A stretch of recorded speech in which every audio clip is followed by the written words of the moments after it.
যে আমি একটা ন্যূনতম ওই জীবনটা লিড করতে পারলাম, যে আমি একটা ইনসাফের হাসি নিয়ে আমি আমার আল্লাহর কাছে পৌঁছতে চাই। হায়াত মৌতের মালিক আল্লাহ, ন্যূনতম সিকিউরিটি নিয়ে চলাও হলো সুন্নাহ।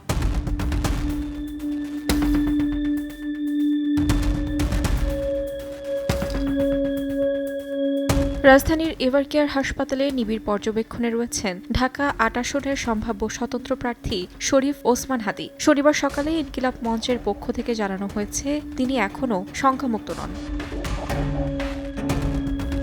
নৃশংস এই ঘটনায় রাজনৈতিক অঙ্গনের বাইরেও শোবিজ অঙ্গনে দেখা দিয়েছে গভীর প্রতিক্রিয়া। সঙ্গীত শিল্পী আসিফ আকবর ফেসবুকে আবেগঘন এক পোস্টে লিখেছেন, ফিরে এসো প্রিয় ওসমান হাদী। অন্যায়ের বিরুদ্ধে সামাজিক মাধ্যমে বরাবরই সরব ছোট পর্দার অভিনেত্রী রুকাইয়া জামান চমক হাদী প্রসঙ্গে লিখেছেন, হাদী হয়তো ফিরবেন আরও জোরালোভাবে, আর যদি না ফেরেন তার নামই হবে নতুন প্রজন্মের যুদ্ধ। এ ঘটনায় তীব্র নিন্দা ও উদ্বেগ জানিয়ে সাংস্কৃতিক উপদেষ্টা মোস্তফা সরোয়ার ফারুকী লিখেছেন, তোমরা সময়টাকে চিনতে পারোনি।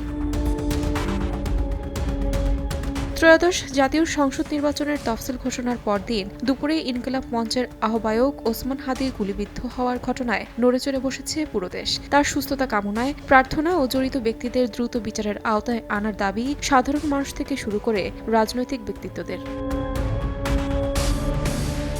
তাহমিনা তন্নি, সময় সংবাদ।